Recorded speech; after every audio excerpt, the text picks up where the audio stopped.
that this topic is more crucial now, I believe, than ever. And we're very grateful to Lloyds Banking Group for hosting this webinar with Wise. So what we'll run through this morning, we've got some fantastic speakers for you. What we'll do, I'll introduce them all in a minute, and then we'll have a series of presentations, and you can all ask questions and share comments as we go through. We're really keen on hearing from you all as much as possible. Just to let you know, all attendees will be on mute throughout the webinar, just to make sure that we make the most of our bandwidth and everything. But you can ask any questions or submit any comments in the chat box, which you'll see to the right-hand side of your screen. So please do put in there questions, or if you have any comments or other best practice from your own organisation you'd like to share, please do pop it in there and we'll be able to share it with everyone on the webinar. Just to let you know, this webinar is being recorded so that we can share it afterwards with Wise members. And just again, thank you all very much for being with us. So first of all, I'd like briefly to introduce to us the great panel of speakers we've got today. So to begin with, we've got Jill Riley from Lloyds Banking Group. Jill, if you'd like to just give us a wave and say where you are at the moment. Yep, I can do. Hi, I'm Jill Riley. I'm obviously work for Lloyds Banking Group, but I'm working from home like many people at the minute. I live in Barnet, and it's got a beautiful sunset and sunrise in Barnet if anyone else lives there. Fantastic, that's great. Thanks very much, Jill. And then secondly, we've got Helen, who's our CEO at Wise. Helen, do you want to give us a wave and just say where you're at this morning? Hello, I'm in sunny Yorkshire, West Yorkshire, in the hills and the South Pennines, and I'm at my kitchen table because my partner, topical for relevant to the theme today, is doing an Open University mathematics degree, and she's got a tutor marks assignment due on Wednesday, so she didn't want to be distracted by listening to us. So I'm downstairs rather than at my usual desk. Welcome, everybody. Brilliant. Thanks very much, Helen. And then next we've got Izzy. Izzy, can you just say hello to everyone? Izzy, who's from? Hi, hello. My name's Izzy. I work for Sky as an associate software developer, and I am currently in my bedroom, which for the last month I've just been moving from room to room to avoid children. So it's nice because I get to mix it up a bit. That sounds very familiar, Izzy. Honestly, I appreciate that. I should have said I'm in West Sussex, and my two primary school aged children are in other parts of the house on pain of death, basically. So that's where we are today. Simon, I know we can't see you, but if you could just say hello and just say what you do and where you are today. Yeah, hi everybody. So I'm Simon Rennie. I'm head of digital for Siemens Mobility. So I'm here in quite a crowded household of sort of people who are working online. My daughter's doing online schooling. My wife's also working at home, and we are in South Oxfordshire on a slightly other customer. Yeah, that's lovely. Thanks, Simon. And then last but not least, Joe from Lloyds Banking Group. Can you give us a wave, Joe, and say what you do and where you're based today? Hi everyone, so I'm Jo Normanson and I work for Lloyds Banking Group. I'm in sunny Halifax today, which I often can't say in the same sentence, but it's quite nice in Yorkshire. And I too have two little children, two little boys who I love to death, but you know, if I do look to the side and give them a little bit of an eye, that means they need to get out of the room. So similar to Izzy and yourself, yeah, managing lots of different things, but I look after all the apprentices within Lloyds Banking Group. I'm really looking forward to chatting with you today. Brilliant, that's great, Joe. So thanks very much. So as you saw, we've got a fantastic panel with people with personal experience of returnship programs and from organisations who run them. So it'd be great to know in the comments as well from you all where, you know, what your interest is in today, and whether you've got personal interest or an interest from your organisation. And like I say, I think at the moment this topic is more important than ever. We've got new ways of working and we want to make the most of those for gender balance in STEM. So first of all, I'd like to welcome Jill and introduce her and ask her to say a few words just to introduce it. Thanks, Jill. Thanks very much, Ruth. So again, a huge welcome to everyone. I think, as always, at Lloyds, actually from a personal perspective and also on behalf of Lloyds Banking Group, we really enjoy working with WISE and all of the good work that they do, and we're very active members. So hence why we wanted to host. Now, normally the role of a host is to make sure you have a coffee. I've got one. I hope you've all made your own today. Apologies that we can't give you one in person. But anyway, so welcome. I think what I would say, that there's no initiative too small or no initiative too big. And we're going to hear today a number of perspectives, and I can give you some examples. You can choose whether they're small or big, but my sense of around creating the workforce of the future and allowing us to really create a balanced workforce, an inclusive workforce, a diverse workforce, is absolutely critical, and it's on many of us as leaders and role models to do that. It requires a relentless focus, to be honest. You have to be on it all the time.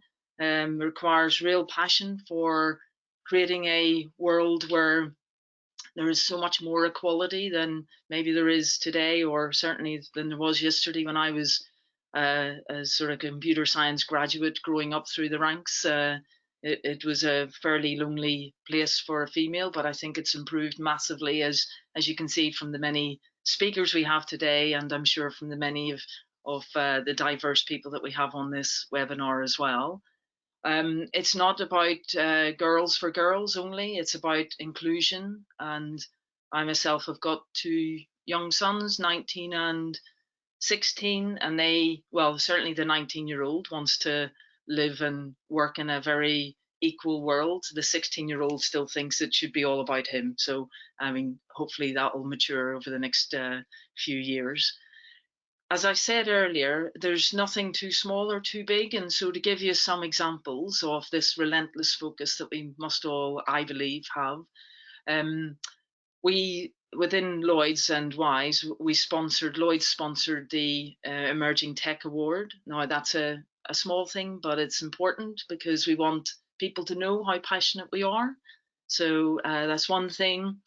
We're very active on the My Skills, My Life platform, and that's a platform that then encourages people, colleagues and all of us to go into schools and help encourage females into STEM subjects, making it really engaging, running quizzes, just making it a really engaging experience.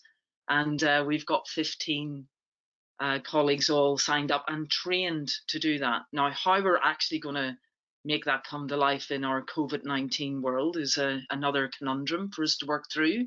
But I'm sure webinars like this are going to be part of our way of working for quite some time to come. So I'm sure we'll be able to adapt ourselves and do that.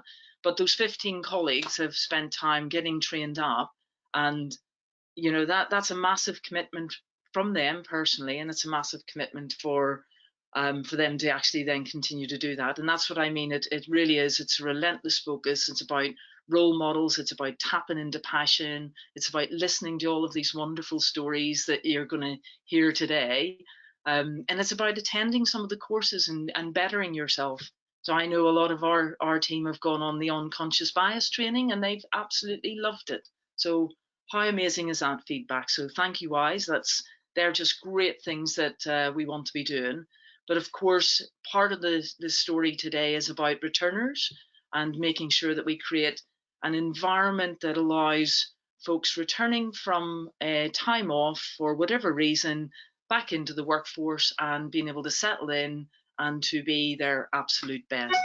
And so there's a piece of thought process and environmental stuff that we have to do to make that a really great experience. So without further ado, I shall hand back to Ruth so that we can get on with hearing from the speakers today. Over to you, Ruth. That's brilliant. Thanks so much, Jill. Really, really appreciate that. And thanks again to Lloyds Banking Group for hosting it. So I think now, just one question for you, Jill, actually, before we move on. As you know, some of the programmes we see returners, like the BBC and Sky, I think are, some of them are aimed at women. And some other returner schemes are aimed at both genders. Just interested in what your thoughts are on the different options. Yeah, I mean, I actually support both. I think it does depend on your circumstance. So I would primarily support balance, because I think when you get balance in a group together, they learn so much from each other. So that would be my sort of primary position. But I think if you have a very unequal workforce, then there is a case to create more pipeline through returners programs that would be more targeted towards female only.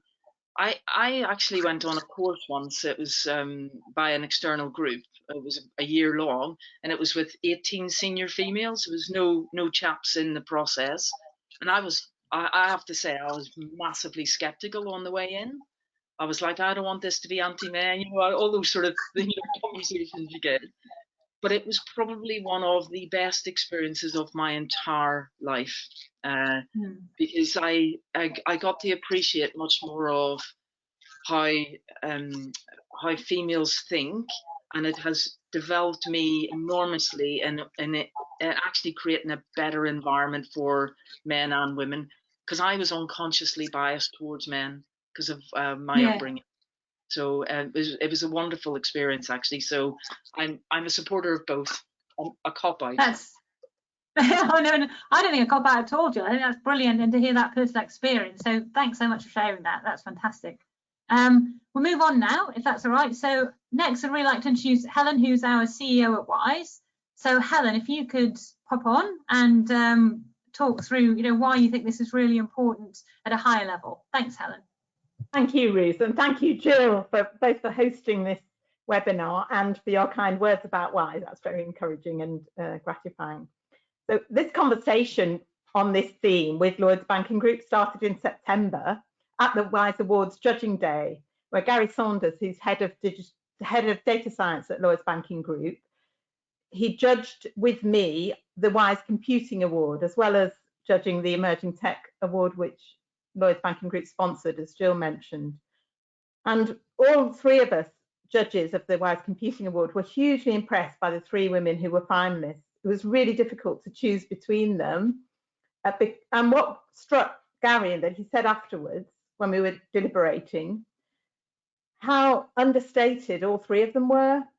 And what Gary said, I remember it very clearly. He said that if he'd achieved half of what any of those three women had achieved, he'd be shouting from the rooftops, and so would every man he knew. And he just thought it was interesting, and we started a conversation about why these women were so understated about their achievements. And then we got to talking about the type of person Gary needs in working on artificial intelligence for the bank. And he said to me that people think artificial intelligence is about tech, but for him it's not. It's about problem solving. And to solve the problems of customers, you need to listen. And he said we can train people in the technology required, and it's easier to train people in the technology required than to train people to listen if they don't naturally have those communication skills. So there was an opportunity. And then we were talking about, and he said, well, let's have a brainstorm. Let's sit down with Wise, people from Wise and Lloyds Banking Group to see what more we could do. And I came down to London, and we did that in January. And that's when Lloyds offered to host the meetup. And so what I'm going to do is to share why we think there's an opportunity here, and what the challenges are and what the opportunities are. I'll give an overview of the statistics on education and employment in terms of women in STEM and in computing specifically, and then talk about some of the challenges based on more qualitative information from research that Wise has done and from conversations we have with corporate members. And just to set the scene really for the presentations by others later on. So starting with the statistics, I'll start with looking at higher education. So next slide, please. So this shows the graduates from UK universities in 2019. And you can see that only of the core STEM graduates, and core STEM is the physical sciences, including computing, engineering and technology, mathematics as well, rather than the life sciences, medicine, medical sciences, and nursing and veterinary science, and so on. So of those core STEM subjects, only 9% of the total graduating in 2019 were women, compared to 33%. Sorry, I'll start again. Of women graduates, only 9% did a core STEM subject. It's hard to say these things clearly, so I'll start again to say that it's of all the graduates, 9% of the female graduates did a core STEM subject, and of all the graduates, 33% of the male graduates graduated in a core STEM subject. So you can see the difference there. And if you come on to the next slide. So this is about, of the core STEM subjects, 26% are women. You can see the numbers gone up slightly in the last 12 months, but it's still only 26%. So next slide, please. This is computer science. Again, the numbers have gone up, but very, very low, very, very painfully slow numbers, you know, compared in 12 months. And the percentage has gone up by 1, which is good, encouraging, but still only 16% of the course of the computer science graduates from UK universities last year were female. So next slide, please.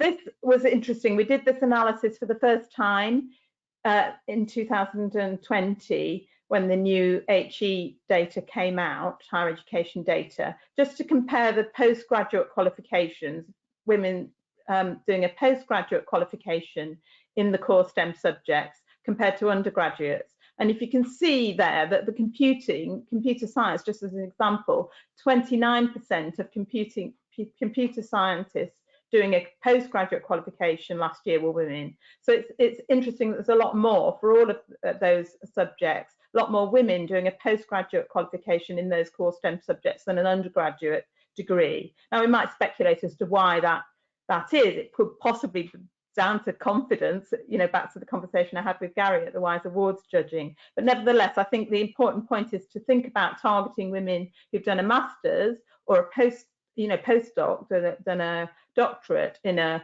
core STEM subjects, because there's a significantly higher proportion than doing an undergraduate degree. So I thought it's worth drawing your attention to that. And those statistics, by the way, are on the WISE website. So next slide, please, and we'll come on to the workforce. So this is probably familiar with most of you, that 24% of the core STEM workforce in the UK as of last year are female. But again, there's an opportunity. If you look, there's a differences between the different occupational groups in core STEM. And I'll just draw your attention to scientists, that's professional scientists. Nearly half of those are women. So again, those are women who are working in science, but not at the moment working in computing, for example. And there could be an opportunity there. The next slide, please. We'll look at the 10-year trends in the workforce. And you can see the top line, the purple line, is the total of those in core STEM. And it's looking from 10 years, from June 2009 to June 2019. So the top line is the line of men doing core STEM occupations in the UK. And the maroon line at the bottom is the women. And you can see the women has gone up slightly, but much less.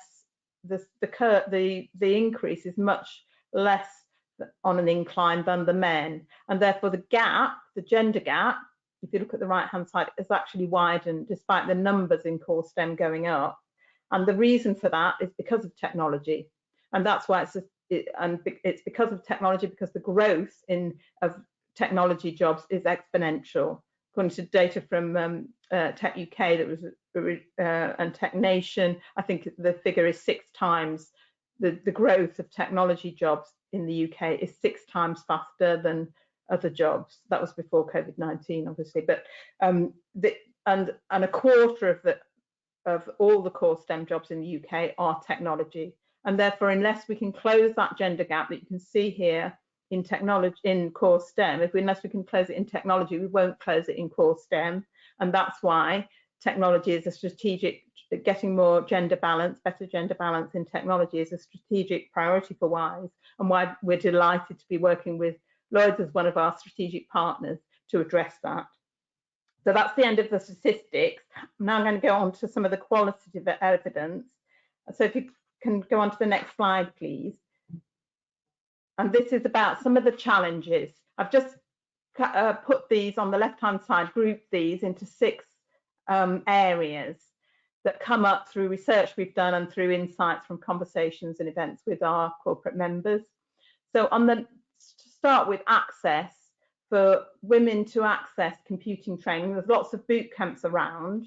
Some of you may have personal experience either as a learner or as an employer who's taken people on who've done those boot camps to learn coding skills typically, but they're quite costly for the individual. So, you know, sometimes from 9,000 to 15,000, sometimes I've heard in London for a 3-month full-time course. So it's not just the cost of the time commitment that is a bar to a lot of women to be able to access those and fund those courses themselves. So that's the first thing to think about, access. The second thing is support, both from the training provider and the employers taking the women on, and peer support, because there's a huge spectrum of qualifications, from no qualifications, from having a prior degree, from not having a degree, from level of experience in business to having, you know, some might be straight out of school, college, university. Some may have many years working in a different field, many sometimes at senior level. And there's also a spectrum of age. What I'm talking about here is the spectrum of women who may be interested either in returning or having a career change. So that presents a challenge, because we're not talking, everybody's support needs are not the same in that, across that spectrum. The next thing is about flexibility. Sorry, not next slide. Yes, and that's still on the challenges. So this is about flexible working, and research that Bristol University did for the Government Equalities Office that we shared at another WISE knowledge sharing event earlier this year, actually, which is available through the WISE website, found that fewer than 1 in 5 mothers in the UK follow a full-time career after maternity leave. So I share that, why it's relevant to this topic today, in terms of it's not just thinking about the training for women who might want to return, it's thinking about the flexibility of the jobs in technology once they've done the training. Because if you think the significant majority of women who looking to return after a career break are looking for a job with flexible hours. So that's something important to bear in mind, because there is, I know this varies and we might come into this in the panel discussion, but some of the jobs in technology are, or some employers in technology, the employment opportunities are not available at less than full-time hours, or certainly that's been the case up to quite relatively recently. So that's another significant issue. The fourth thing is about experience of working in technology. So there's a lack of, it's important to find placements for women who may have switched career, so they can demonstrate their potential and gain some experience actually working in a technology field in order to get through a hiring process where that may be one of the essential criteria. The next thing is about culture, in terms of the culture within the organizations, and back to hiring managers, because if people typically are looking for somebody who's perhaps had a similar career pattern to themselves in technology, then they may feel that women who haven't had the same, either have had a reasonable period out of, a significant period out of the workplace, or may have not worked in technology before, they may feel that they can't take somebody like that on if there's somebody else who's come straight from another software job, for example, who can hit the ground running straight away. So there's a bit of work to be done. There's a bit of a challenge there in changing that mindset, having a more open mindset to attract people who may not have the typical career path in technology. And the final thing that's important is about level, because most of the boot camps that I've seen, as far as I know and have heard, are at entry level. But what we hear a lot from the employers we work with, that the biggest pain point, pinch point, skills gaps are at mid to senior level. So it poses the question, is the training provision fit for purpose, or is there a gap there, or an opportunity, could say, put it positively, about training for women wanting to return or switch careers, but not necessarily wanting to go right back to entry level and build a career from scratch. So those are there's a lot that we can come back to, I hope, in the panel discussion, but I hope that's helpful as a kind of way of structuring some of the issues. It's not straightforward in terms of the addressing future-proofing the workforce. However, there is a massive opportunity. So final slide, I want to just share a case study from the BBC, which for me really struck me about the opportunity. So the BBC Design and Engineering part of the BBC is our corporate members of WISE as well. They did offered as a pilot last year a part-time 3-month course for women only who wanted to go into software development. And 11 women from that pilot programme out of 16 are now software developers in the BBC's Design and Engineering division. And so they decided to make it business as usual and roll it out as a programme that they'll run every year for their future talent. And the second cohort in November last year, they had 8,000 applications, still for 16 places. That was 8,000 eligible, i.e. they were people from the UK with the documentation to work in the UK, completed applications for 16 places from women who want to work as software developers.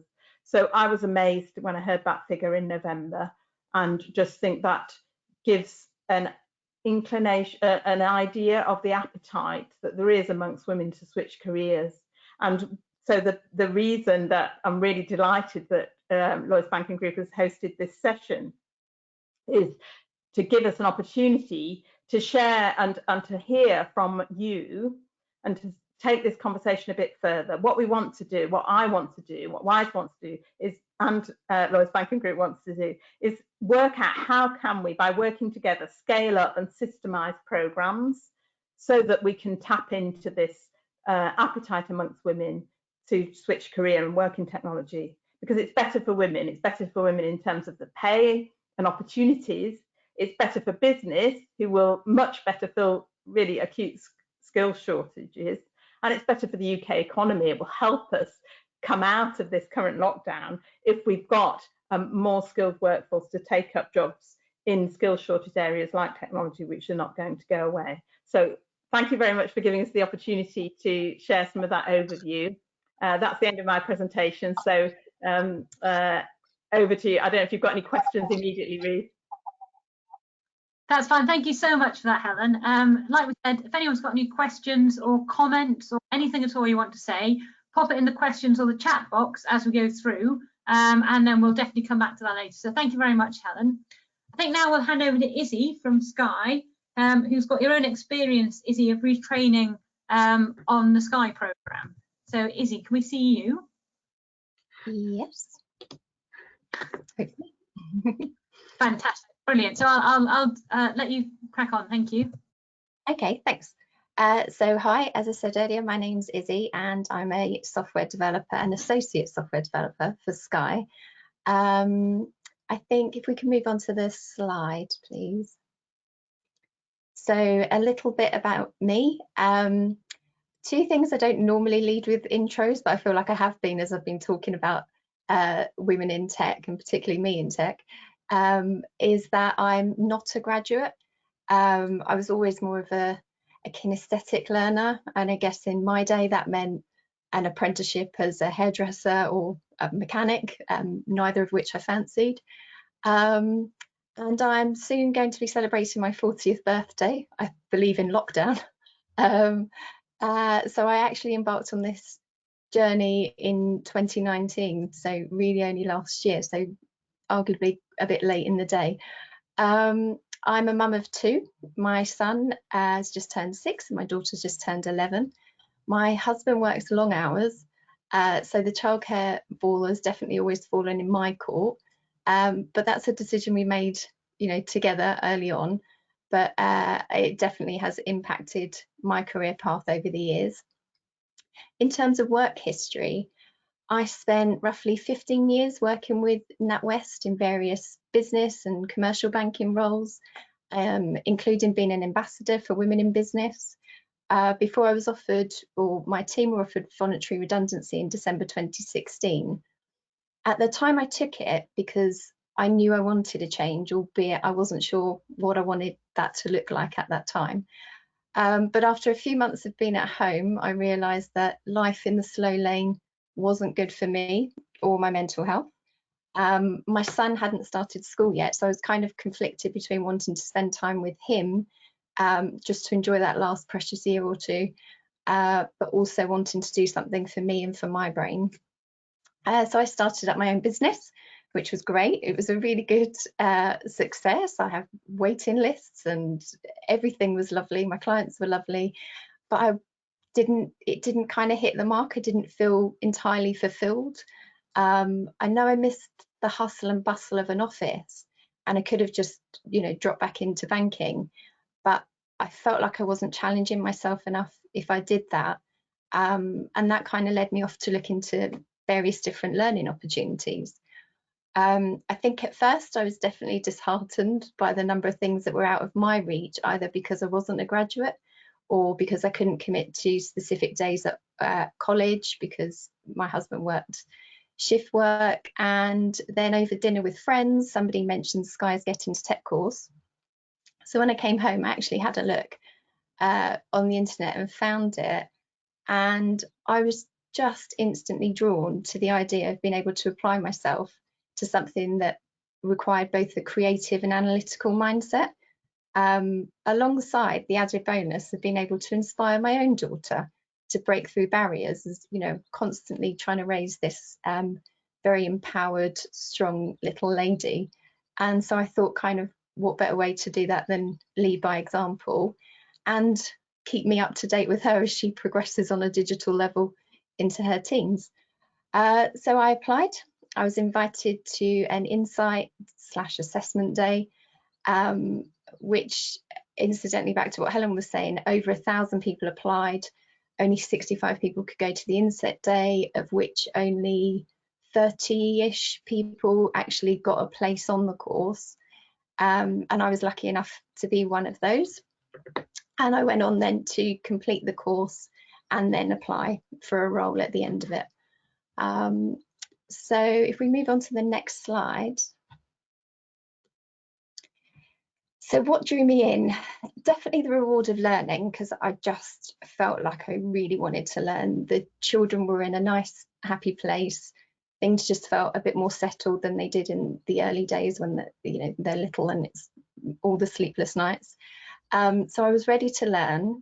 I think, if I'm honest, the high level advertisement, it kind of, for me, I think as women, and maybe I'm being a bit stereotypical, but again, it probably goes back to what you were saying, Helen, about the women being quite humble about what they've achieved. I think as women, we can overthink things, in particular job specs. At one point in banking, I was asked to rewrite the job spec, and it was my job spec, and I read it and thought, oh my God, I could never do that. And I was doing it every day and some. So, I think the fact that the advertisement didn't focus on the nitty gritty, it more focused on not a technology stack of names and things that you were going to use, but what you were going to achieve by being able to use that technology. And that kind of really excited me. And it also focused on the attributes of the kind of person that you're looking for. And again, that really appealed to me. So instantly, it took away any psychological barriers of me having to run through a list of things that I may or may not be able to do, or I may or not be capable of. And instead I thought, oh, I am that kind of person and I am excited about that kind of thing. So that instantly kind of drew me in. The fact that you don't need a degree, I guess, or a technological background. I mean, I wouldn't be doing this job if either of those were a prerequisite. And I'm not a superstar coder just yet, but I'm keeping up with everybody else. So, there's definitely a reason, I guess, why they open it to people that don't have a degree, or that people that aren't from a technological background. There's so many transferable skills that you know, me or other people who haven't worked in technology have, that are just a dream to have in this kind of role. Employment opportunities, as much as, you know, I had a learning itch to scratch, I also have a mortgage to pay. And so I wasn't just looking for a hobby, I was, you know, looking for something that had a potential employment opportunity. So that was a huge draw for me. And the process with Sky, I think I just really gave them kudos for the actual process that they've created. This almost like an in-house version of The Apprentice. You know, it's kind of like, I've recruited people in the past, and it's very easy for somebody to make themselves look attractive on paper, or be pleasant enough, you know, for the duration of an interview for you to think, oh, maybe I'll give that one a go. But actually, you know, often that can turn out not to be the case. So Sky have created this process where they're getting to know you for like 15 weeks, I think is the actual course length. And over that time, it's very difficult, it's very high pressured, you know, you're constantly having different balls thrown at you, and nobody can keep up a facade of any sort for that period of time. You just are who you are, and that comes across whether, you know, good, bad or ugly, it's all out there. And I think that's actually a pretty genius way to have a pool of people that you might want to recruit from. And it was free, which, as you were saying before, you know, definitely, I mean, I don't have £15,000 sat in the bank waiting for nothing. So the fact that it was free was definitely a big help. So if we can go on to the next slide, please. So the process. So the course runs from January to May, which is not an awful lot of time, really, and it goes quite quickly. You start off with one immersion week, so just a sort of 9 to 5 week where you fully submerge yourself, and the very first thing you do is write hello world in PHP, which for everyone technological on the programme will know that that's the very basic place to start. You then go on to attend a course or the lectures one evening a week on Sky's campus, which is a really inspiring setting. It's like, you know, it was Thursday evening, you're very tired. I was doing this whilst working full time. So, you know, just all the juggling, battling the rush hour traffic to get there. So you can be kind of, you know, when you park up in the car, a bit exhausted, I guess. And then the minute you walk into the campus and you just see all these things, and it was just really inspiring. It really lifts your morale. You then get weekly pairing assignments and project work, and they do pair swaps. So there's weekly pair swaps, which are brilliant. There were graduates on the course, and not all of them have got experience of working with different people, different personalities, you know, and the little hurdles that you have to overcome whilst you're honing those skills. So that was a brilliant thing for everyone to have to get their heads around. And then you have one evening a week with your instructor to present the assignment, discuss any issues, and just for her to kind of confirm, I guess, that, you know, you have understood what's going on before we move on to the next part. So that was the process. Next slide, please.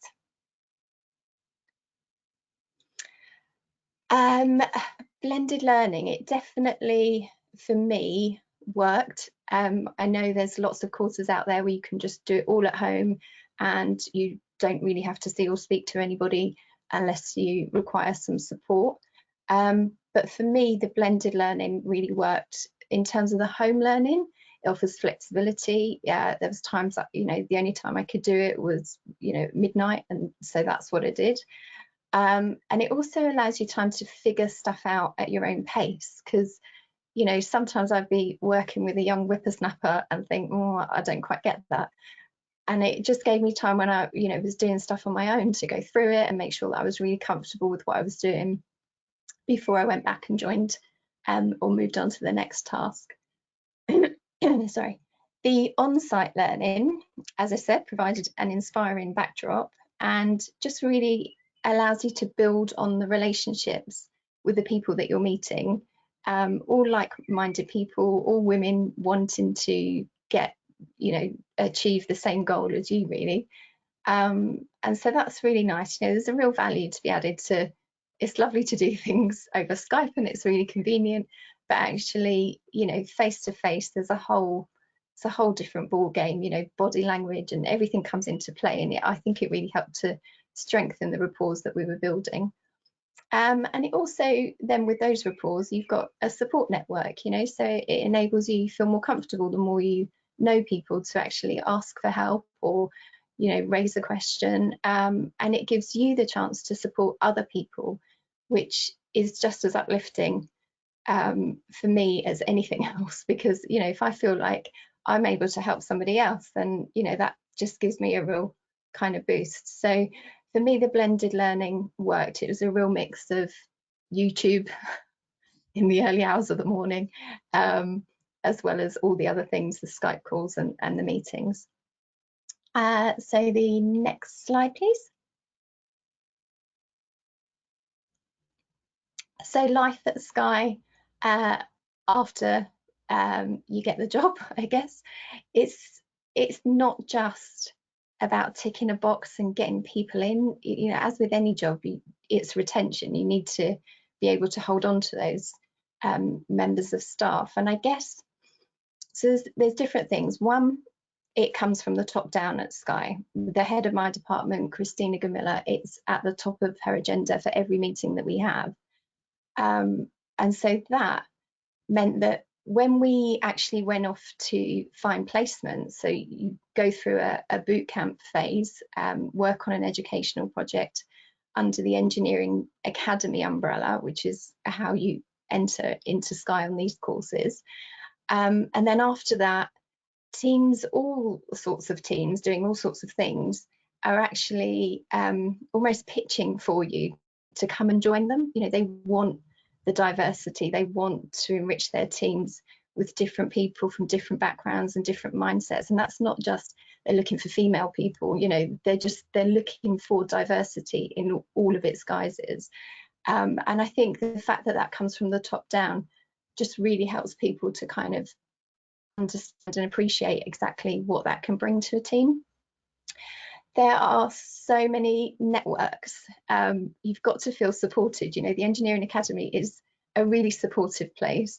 And then if you just all of a sudden get lumped into a team where, that support ends because you're not in the Engineering Academy anymore, then that would be, a pretty big culture shock. So there are lots of networks. Absolutely, they do loads and loads of things. There's talks, there's catch-ups, there's just a whole host of things. There's In Conversation With, where inspiring women come and talk to you. That can really help, particularly if you're feeling a bit uninspired yourself that day. There's growth and development sessions and networking events and role models. A load of things to really keep you going, really keep you uplifted, and really keep you supported. So that was a huge thing. It's fun. It's a lot of fun. It's so hard. My brain hurts most of the time, but it's so much fun, and I really, really enjoy it. And recognition. I've only been there for a year in July, a year this July, and I've been, I've not conquered the world just yet, but I've been nominated for Sky Stars Awards for the little things that I have done, and that, in such a huge organisation, I've just done something really tiny, but the fact that that's been recognised, has really been a joy for me, really. So I think that's probably it. The last thing that I forgot to put on this slide actually is the Engineering Academy that I mentioned that you go into. When you've gone through the boot camp process, and if you are, if you join Sky as a permanent employee, we can actually then, and I have been a part of the Engineering Academy recruiting for the next year's cohorts.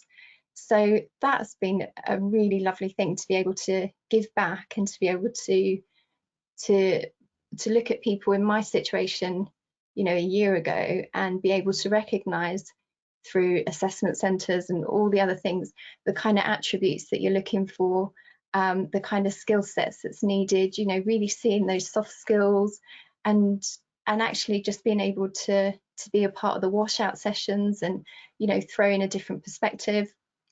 So that's been wonderful. You really do kind of come full circle at that point, when you start, you know, being a part of the yay or nay for somebody else's career path. So I think that's me. I think the next slide is just me saying thank you. Oh, that was my first day at Sky, where I just sent a picture to all the family of my very proud pass.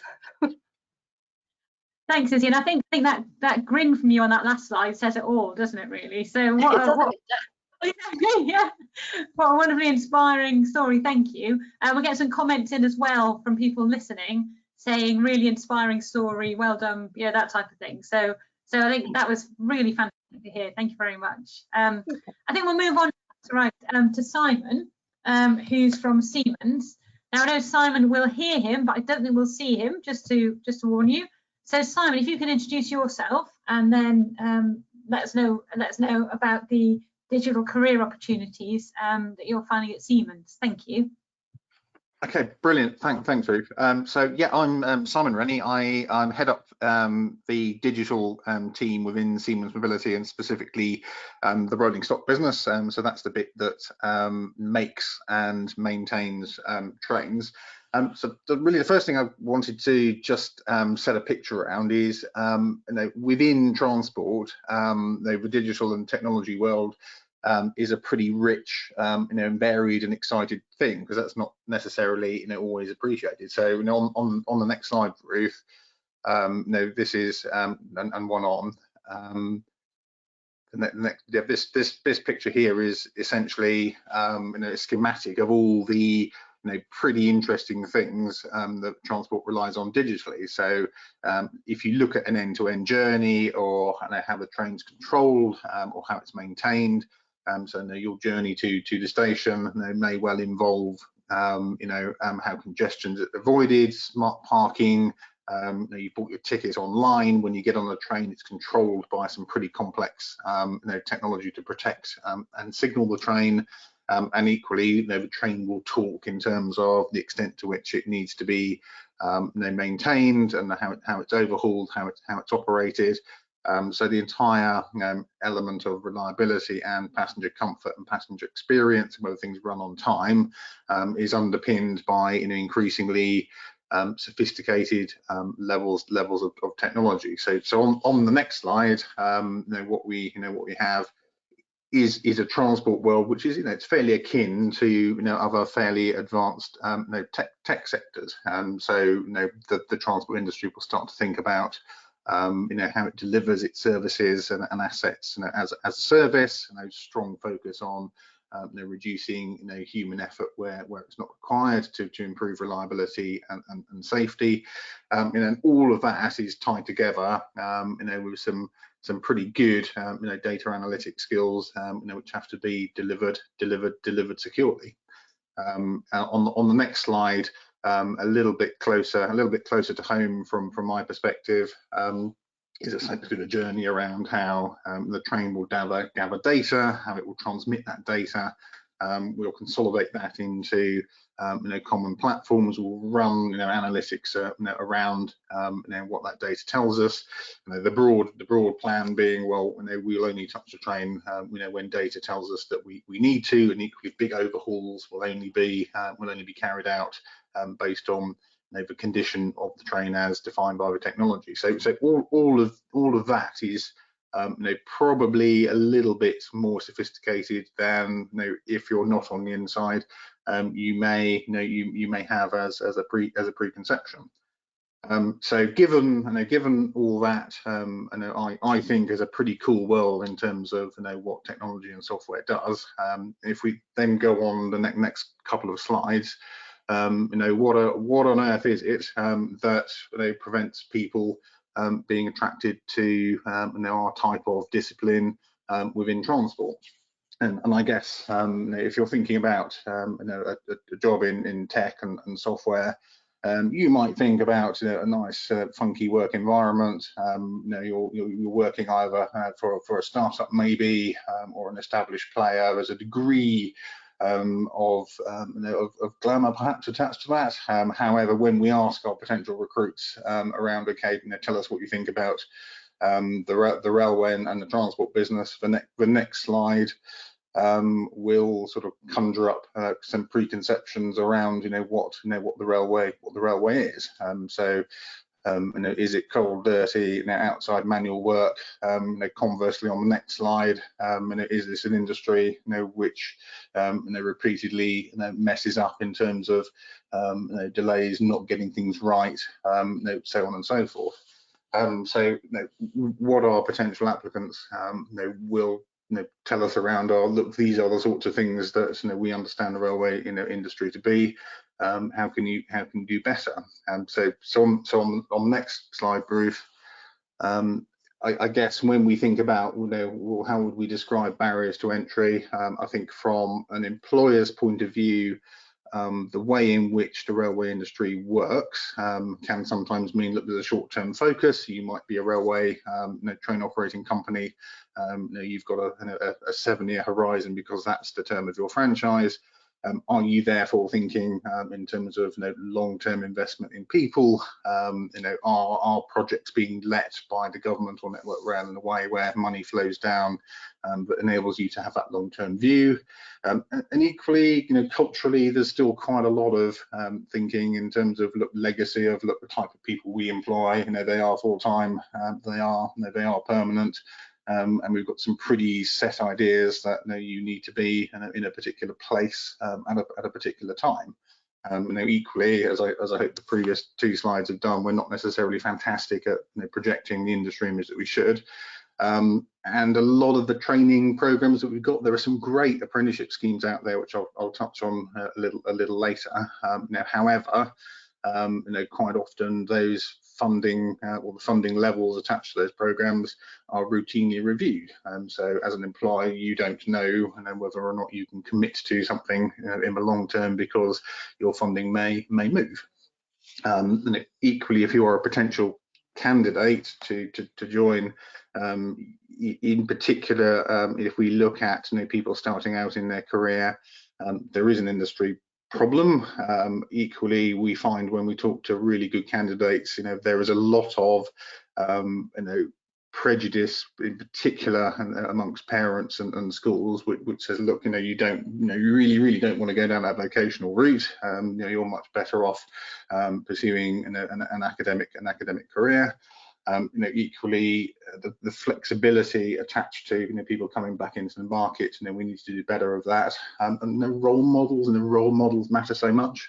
If you can go to a careers fair and there are successful people, and your candidates can look at those successful people in your organisation and say, you know what, when I grow up, I would like to be like you. That's one of the most powerful things we can do. And then the final point, and Izzy sort of touched on this. The recruitment process, and it often ends up repelling the kind of people you ultimately want to attract. So how a job is described, the process of engaging with candidates, and how the assessment process itself works. Very, very often that will lead to a fairly sharp drop off of the type of people that we'd like to recruit. So I guess this is a picture of the type of set of preconditions and prejudices and barriers we need to work around. So going on to the next slide and the one after. What is it therefore that we're going to try and do about that? So this slide is essentially a journey. So what you've got on the left-hand side is a schematic of a level 6 degree apprenticeship program, and that quite nicely outlines the fact that that program will equip you to be a software engineer or an IT consultant, a data analyst, or a cybersecurity analyst. And there are lots and lots of individual career opportunities and job roles in the middle column that those programs will equip you to do. What we're less good at is that's the particular description of the role or a program, but ultimately the essence of the job is yes of course we need technical skills, but what we need people who are well-rounded human beings with great life skills. And can you do change? Can you manage customers? How are you at building relationships? What do you like in terms of influencing, building a team? Are you interested in culture change, business transformation, and can you communicate effectively to make all that happen? Because the essence, for us, of digitalization is, yes, the technology matters, but ultimately it is about changing things for the better.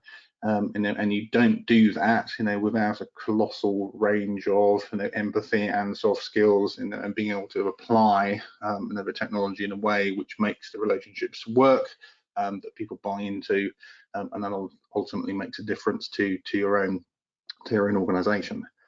So the next slide, please. So this is just a picture of what we often say to schools, because we're quite frequently asked by schools, okay, if you want to attract a more diverse range of people, what are the things that we should be saying to people who are making career decisions? And we really talk about that in three ways. So firstly, look, do people broadly need to do the right kind of subjects at school? Well, absolutely. So please encourage your students to do that.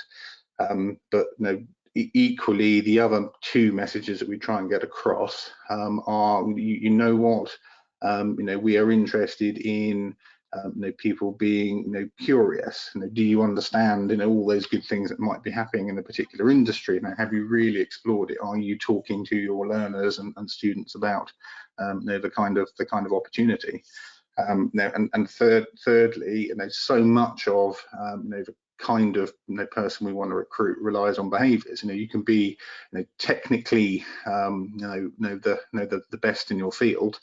However, if you can't engage with people, if you're if you're an overt risk taker to the point of being irresponsible, if you can't work effectively with a team, then that's not the kind of person that we want. So I guess attracting people in particular out of school or university is more around their behavior and curiosity, and stimulating that and harnessing what people are ultimately interested in, than it is about the absolute base level of their academic prowess. So the next slide, and one more, thank you. So what we therefore try to do to pull all this together, so if you want to join our organisation in a digital field, what we've got across the top are essentially a set of apprenticeship standards that we've linked together to be able to attract people, for everything from the equivalent of I've done some A levels right through to master's degree level. So of those programs, you might join our organisation from a perspective of you might join as an intern, you might already be a graduate, you can come out of school and join as an apprentice, you can join as a degree apprentice, but the lovely thing about all of these standards is current apprenticeship standards are a lot less ageist than they used to be, so we can point these and advertise these schemes and are as much towards people who want to develop their careers, who are already in work, already in the business, compared with those who are coming out of school or coming out of university. And apprenticeship standards have had a bit of a bad rap in terms of the launch of the levy and the readiness of standards. However, I think they're great, and they work really well from two perspectives. So if I am the employer, these schemes are funded from the levy.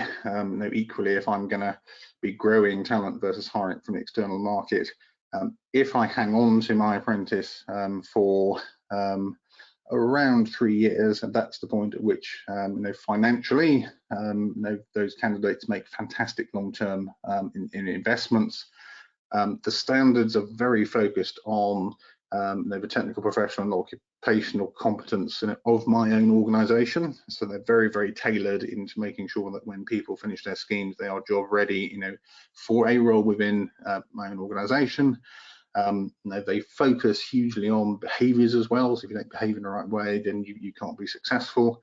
And from a culture and longevity point of view, you're producing people who are so closely aligned to your own organisation. And from a longevity point of view, if you hire a grad, you will typically get 3 to 5 times less service than if you have put somebody through an apprenticeship program. So there's a lot more loyalty if you put the kind of investment or apprenticeship program into somebody compared with if you haven't. All of these programs you can point at people irrespective of their age. And the one great thing is flexibility as well. So if you work with a university or a provider, these schemes don't have to be full-time. They can be if they want to be. So the extent in terms of how they're delivered that shape your recruitment strategy. These can be one day a week in a formal learning environment. They have to be 20% off the job. There's a lot of flexibility in terms of how those are delivered. They can suit a broad range of candidates as a result. And I think one very, I guess, instructive thing of the current lockdown is it has shown a lot of us that you can work remotely, you can work flexibly.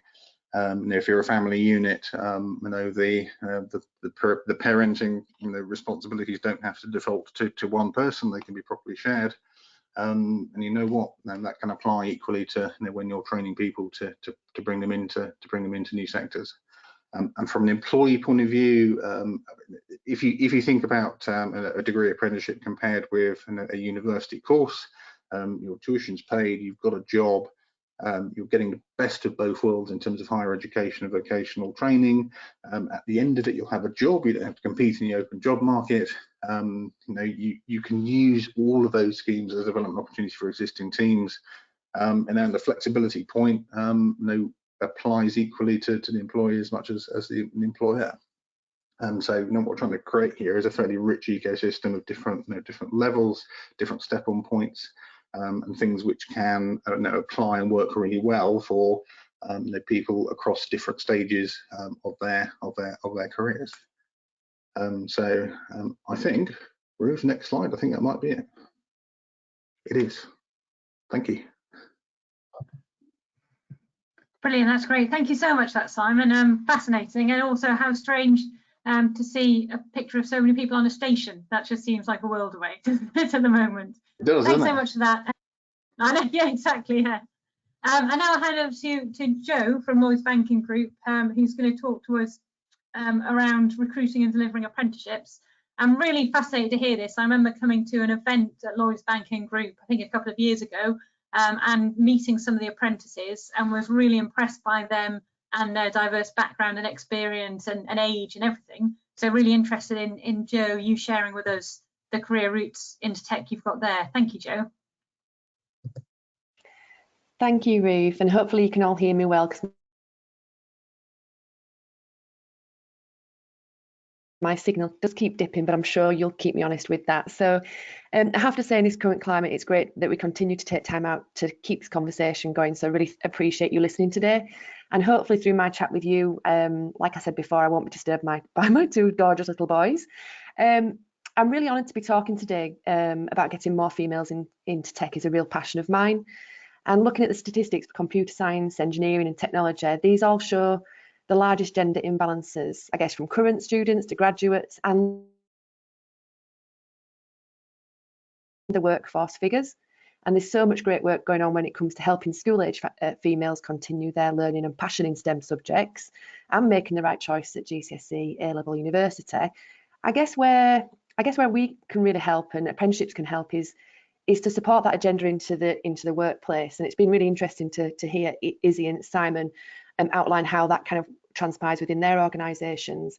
And I do believe apprenticeships are a great vehicle to do this. And I believe apprenticeships are great for people who are returning to a tech career as well. As technology changes so quickly, there are so many people with a substantive learning need which they need to have in order to be on an apprenticeship. apprenticeship scheme. So I'm now going to talk to you briefly about a few things. One is, the purpose of our team within Lloyds Banking Group, and I sit in the Future Skills team within Group Transformation. I'd also like to talk to you about how we attract, recruit and deliver apprenticeships, and how we create that diverse and talented workforce, and the importance that apprentices play in achieving this. And I'd also like to share with you, what skills are we looking for in that next generation of apprentices. But let's first take a look at how we are building our bank of the future. So if you could pop me onto the next slide, please, that'd be awesome. Thank you. So we're always looking for new talent to join us. From our purpose to our people, here are a few things on this slide that makes Lloyds Banking Group a unique place to work. So we do use technology to help customers, communities and colleagues to thrive. And the reason for that is we want to help Britain prosper for another 320 years. Which is obviously a bit difficult in this current climate, but we're still pressing on. We know to remain as one of the largest digital banks, it's important to have a gender equality in our senior leadership team, and it's great to have Jill as part of that. As we know, it makes teams perform better and it helps us to make more balanced decisions. But I guess similar to Siemens, we've got a lot of work to do in order to kind of make our company a little bit more sexy. So what do you think when you picture a career in banking? I guess it's perhaps checks, old computers, high street branches. But at the bank, we're building the bank of the future and developing the next generation of digital banking solutions, from chatbots to robots, integrating next generation technology into our business. This is a big task, and notably because we are the biggest digital bank. But doing things like this today helps us shake off that myth that the banks are old and stuffy, because we do have a lot to offer for females, especially who are wanting to get into tech. And why wouldn't you want to join a progressive company that helps you study for industry recognised qualification during work time, give you access to leadership academies and provide you with a mentor and lots of other development opportunities? So let's take a look at the next slide as to what I think the three most important areas are when it comes to apprenticeships. Thank you. So firstly, I'm going to cover off how we like to attract female talent, or all talent really, and what is our collective responsibility to ensure we attract the females into tech. Secondly, how do we deliver robust apprenticeship programs that build confidence and technical skills? And I really love the slide Simon's just shown with regards to all the different levels of apprenticeships, because that's pretty similar to what we offer within Lloyds Banking Group as well. And thirdly, how do we inspire others to go on that apprenticeship journey? So I think it was Helen that mentioned, or Ruth, sorry, mentioned that she's met the apprentices that we kind of build and develop, and it's great to hear that they're great role models in that space. So what I'd like to do now is move on to the next slide. I'd like to introduce you to someone called Ashley. Now, Ashley joined us straight after A-levels and is about to finish her Digital and Technology Solutions degree apprenticeship this year, which is one of the slides actually Simon went through. And the degree level apprenticeship programme is designed to equip her with the necessary skills required for a career in the digital and technology sector. And it covers a broad range of skills, equipping Ashley with the fundamentals and competencies to be able to maintain and create things like computer programs, websites, information systems, and managing the relationship between all three. Ashley did this through going to university 1 day a week, and also supported by work-based projects and focused on live business scenarios and real-world problem solving. So this is not a professional qualification that's independent of her work. This is actually doing her work and talking about it. How great is that? And that's what fundamentally apprenticeship is. So Ashley's been helping to build a new generation of banking products, and this is something she thought she'd never be capable of doing 4 years ago. But with the right ambition, support and drive, she is really succeeding in that tech role. I'm really proud of her. Ashley was nervous to step into the programme as she had no experience and never saw herself as technical, but she did enjoy STEM subjects. So you know what, she gave it a go, and fast forward today, she hasn't looked back and continues to thrive in our organisation. But like all in organisations, as Simon went through, we all have an important role to play when attracting female talent like Ashley. We should help support that message that it is for you, and with the right support around it, which will help the confidence of females joining organisations, then I think it's a really good mix. So let's take a look at the next slide to look at the attraction and how we attract colleagues into our apprentices into the bank. So we like to create an inclusive attraction strategy when it comes to apprenticeship.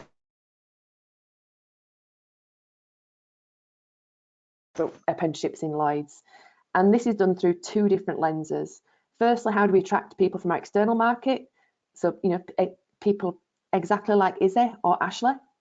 And secondly, how do we attract people in our internal market? As we want people who are early in their careers to choose to work with us, but we also really want existing females in our organisation to pivot into technical roles, as we know with the right support they will thrive and add value. So as an organisation, we have an important responsibility. And this, which is to ensure we are inclusive when talking to our internal or external market. And this allows people to see whether this is the right opportunity for them. In group transformation, which is the area in which I work, and Jill heads up one of those areas, there's about 17,000 colleagues, 40% of which are female. And we have over a third of our senior leaders as a female. And out of 200 plus apprentices on our programmes within the digital and technology space, 40% of these are female, doing a level 4 or above apprenticeship, which is great news, but it's always work in progress. Looking at our external market, for example, Ashley could have gone to York University to do PE, but she was nervous that this didn't give her a course like this wouldn't give her the job opportunities at the end. Ashley didn't even consider a job in a bank and wasn't even aware of the different areas within the bank that are actually quite really, you know, unique and I suppose sexy roles. She first heard about an apprenticeship at Lloyds through a careers fair, and the more she read up about it and the more support she heard about it, the more she thought this was a route for her. So what we needed to make sure we did for Ashley and people like Ashley is that the advert spoke to her. The wording in the application was inclusive. It didn't sway who would or should apply. We made it attractive to all our diverse audience. Secondly, we have female and male apprentices supporting careers fairs so they can really connect at that authentic level. And thirdly, we fill in the blanks. We understand that confidence is a big contributing factor to females applying to roles, so we ensure there is enough information to demonstrate there's a robust programme for them to grow and develop their skills. So for people like Izzy, it's really important to have that wrap round and that support all the way through an apprenticeship scheme, even before. Looking at our internal market with Angela. Angela was already in the bank through various changes in her career and life. She decided she wanted to change and was inspired by other females playing in this tech space. And after seeing apprenticeships on the internal job board, she started to investigate which one was right for her. There was a project manager apprenticeship and a digital and technology solutions apprenticeship to choose from, both equally important and equally interesting. But one was a little bit more generic in terms of the skills required, and one was more technical.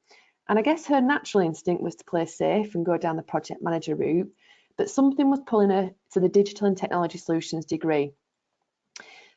So at that point, we could have lost her. But what did we do in addition to that to ensure that our campaign spoke to Angela and that she trusted her instincts and made that leap into tech? Firstly, we ensured she had all the information she needed. Secondly, we organised calls with our apprentices so they could share their experience and their worries about how they've succeeded. And thirdly, we talked through what strengths we are looking for in our individuals. Now this brings us on to the assessment centre, it's the same for Ashley or Angela. So if you're coming in internally or externally, the same assessment centre. We want to assess strengths and skills. Our apprentice assessment centres are designed in such a way to test strengths rather than experience, which is great news for someone who's early in their career, whether this be a school leaver or someone who wants to change their career. So you may be thinking what skills we look for in Lloyds Banking Group, and the answer is simple. We're looking for someone who can hold a conversation, who can plan and organise their time well, who is resilient, who is naturally curious, who likes to solve problems, who's a team player, someone who's taken time to research our company, and someone who will add value and cares about the work we do. If we get people like that into our organisation, we know we can help support and develop them through our apprenticeship schemes so that they stay and remain within the group and thrive as females in tech. So let's turn on to the next slide just to talk through briefly, because I'm conscious that Simon's covered a bit in his slides. Slide 6 covers what is the life cycle of the apprenticeship. So as you can see in the diagram there, it shows the flow of how we like to run our apprenticeships within the organisation. And in Lloyds, like everywhere else, we have a range of schemes, and these schemes range from level 4, degree or master levels. And there's a number of learning outcomes for the apprentice to cover within any of the course, any of the apprenticeship schemes, but these are broken down into 3 areas: knowledge, skills and behaviours. The knowledge is typically picked up through assignments or examination, and the application of this knowledge is then applied in the day job through using skills and the right behaviours. And this is how apprentices build their portfolio. So by working on a programme, on an apprenticeship scheme, which may last from 13 months to 4 years, during that time they'll build a portfolio, and the portfolio is a really good way of evidencing how you're learning, and you can showcase that at the end of the apprenticeship through the endpoint assessment.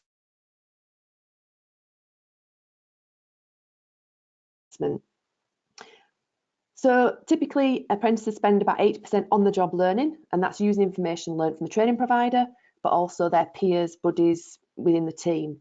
And then they spend 20% of their time off the job learning, and this could be attending a course, reading a book, shadowing. And the idea is that they lead their own development time, because we really do aim to create reflective practitioners, professionals who can plan their future progression. So I guess where our team comes into it, and I think this is the key for females in tech roles, is our team look after that kind of the softer side, I suppose, of the apprenticeship scheme. We work with the apprentice and the line manager even 8 weeks prior to them starting. We help them to understand the requirements of a scheme, what is expected on both parties, and we really make sure that there's mentors and buddies freely available for them to use throughout this to support them on their journey. An apprenticeship scheme isn't just about ticking a box in our organisation or doing an exam. It's about someone like Ashley demonstrating her breadth and depth of skills, being able to learn in a safe environment. It's about having the support she needs to succeed, and it's about creating a network which will then help Ashley to springboard her career. But it doesn't end there. We do need people like Ashley and Angela in the organisation to help inspire others. So if you could just pop on to the next slide, please, and then I'll summarise my key points. So I guess we want to make sure within Lloyds Banking Group that we have females in tech roles that are banging the drums. And this is done through various events like this, or it could be visiting a school or running codes clubs, whatever it is. We need to keep doing more of this. And to help us understand where we are in this journey of getting females into tech, I think it's been really useful to hear the statistics at the beginning of the call, which really does demonstrate the reason why we're all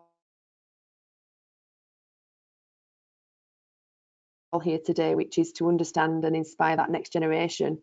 If you can pop on to the next slide, please.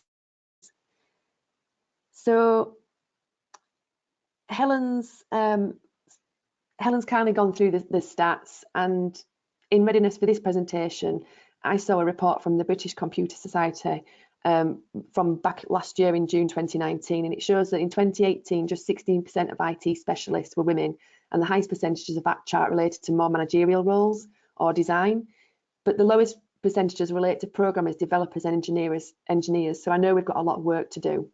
And I imagine when we look at the trend when it comes to apprenticeships, so the number of females choosing to do these technical apprenticeships, I imagine this is a very familiar graph to that as well.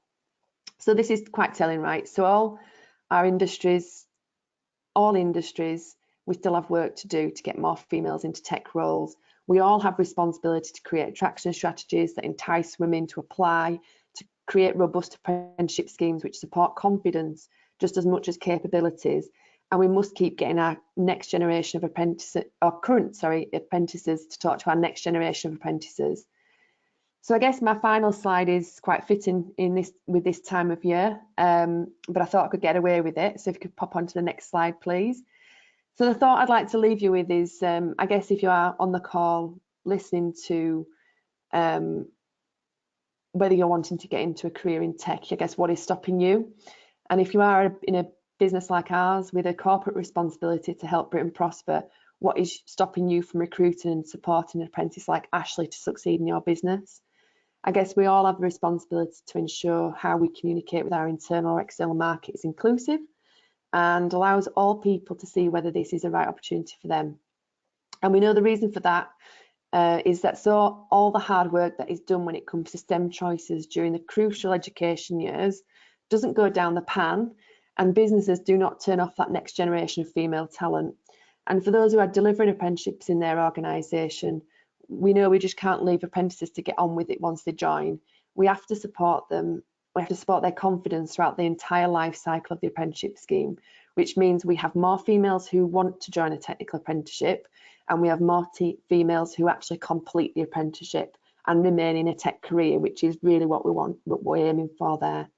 So I guess thank you for listening, and sorry I whizzed through that, but I'm really conscious that we want to get to the panel, so I'll hand back to you. That's fantastic. Thank you so much, Jo. Really appreciate that, and especially the sound was fine. That's no problem at all. Thank you. So now we will go to the panel. We'll get all of our speakers who you've heard from today around to answer questions. So just a reminder, if you've got any questions or comments, we've had some coming through already. Please pop them in that box, and then we'll come to those as many as we can. First question I'm quite interested in is, as you know, part of the point of our WISE knowledge sharing events is to accelerate the development of schemes like returnerships or apprenticeships across all different organisations. So learning from what's worked well and also learning from what hasn't worked so well, so that we can all share that learning and make things happen faster. So be really interested in Izzy from you, and then also some of the organisations on the panel who've run returner schemes. If you were to give one piece of advice from your learning about running your scheme, what would that be? So Izzy, first of all, if you were to give one piece of advice based on what you've learned from being on the scheme, what would that be? Oh, I think, inclusivity. I think just don't set too many boundaries and barriers. It is about the person that you're looking for. You're looking for somebody with passion, you're looking for somebody with a range of soft skills, and you're looking for somebody driven. It doesn't actually matter if that person's male or female or 20 or 40, or if they have a geography degree or they have 15 years experience in industry. Like, just not to be too descriptive or prescriptive even when it comes to the actual spec of the person that you're looking for. That's brilliant. Thanks very much, Izzy. That's really helpful. And either Simon or Jo or Jill, based on having run your schemes over the years, what piece of learning have you found that you could share that would really help other people accelerate their own development and get more women into tech in their own organisations? I guess from our perspective, it's probably role models are the most powerful thing that helps to create a virtuous cycle. So if potential candidates can see the image of the kind of person or job they'd like to get into, and that's hugely powerful. So that's probably point one. And point two is picking up on something that Izzy rightly mentioned is, look, you've got to describe the jobs in a way that have appeal, and then what's the essence of what you want from a person or a role that's actually going to make it appealing. Yeah, I'd echo that with what Simon said. I'd just build on it a little bit and saying, so I totally believe in role models. I think mentoring schemes are really important, that you connect the mentors through as well. But I would also, the learning products that each company provides. So I think, in our own space here at Lloyds, we provide invest a lot in learning products. And what's really key here is, I think one of our panelists earlier was talking about this, believing in themselves and this curious mindset, is to take advantage of those things. Right, that they're laid out for a reason. They're laid out for all of us to take advantage. So it's encouraging that is really important as well. Brilliant, that's really helpful. Thanks, Jill. One of the questions as well we've had, from people listening in today, is really, let's be honest, you know, the times we're in now are very different. What does anyone on the panel think about, will there still be investment and funding available to run these sort of tech returner schemes for the future? I know it's an uncertain times, but what's the feeling that we're hearing from organisations, and what message do we have around prioritising this among the funding?